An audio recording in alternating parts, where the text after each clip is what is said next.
Guys, besok ada presentasi tentang sistem pemilu. Kira-kira kalian udah belajar belum? Emang pemilu itu sepenting apa sih sampai dipelajarin? Ya jelas penting dong. Dalam HTN, pemilu adalah instrumen kedaulatan masyarakat dalam pembentukan pemerintahan yang sah. Indonesia sendiri menganut sistem proporsional terbuka untuk legislatif dan sistem mayoritas absolut 2 putaran untuk presiden. Nah, ada juga prinsip sistem pemilu yang harus kita jaga.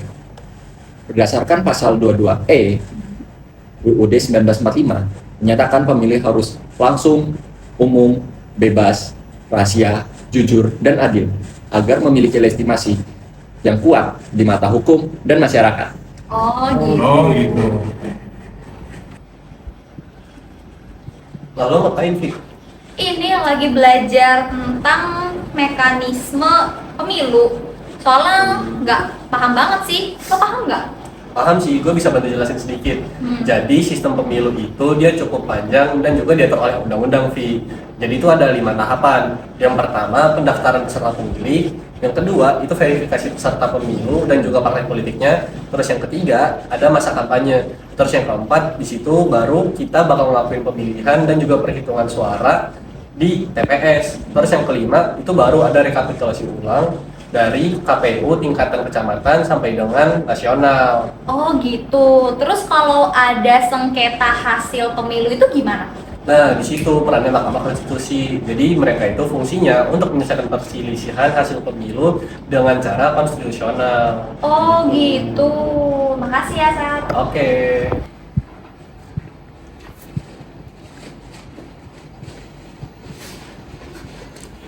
Pemilu berfungsi sebagai pilar utama dalam sistem demokrasi. Peran utamanya meliputi pembentukan pemerintahan yang sah, pelaksanaan kedaulatan rakyat, rotasi kepemimpinan secara damai, serta sarana untuk menjamin hak asasi warga negara untuk berpartisipasi menentukan arah kebijakan negara.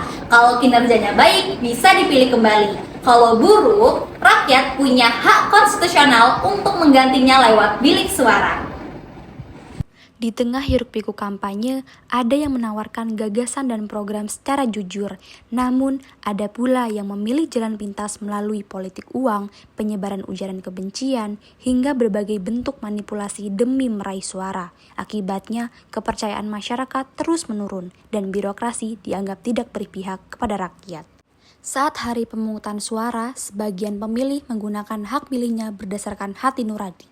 Namun, tidak sedikit pula yang menentukan pilihan karena imbalan yang telah diterima.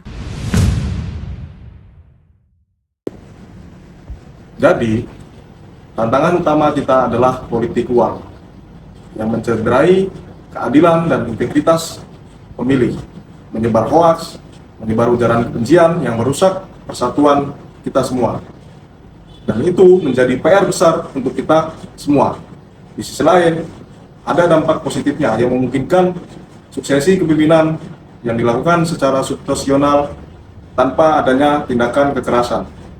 Kesimpulannya, sistem pemilu di Indonesia sudah mempunyai fondasi hukum yang kuat.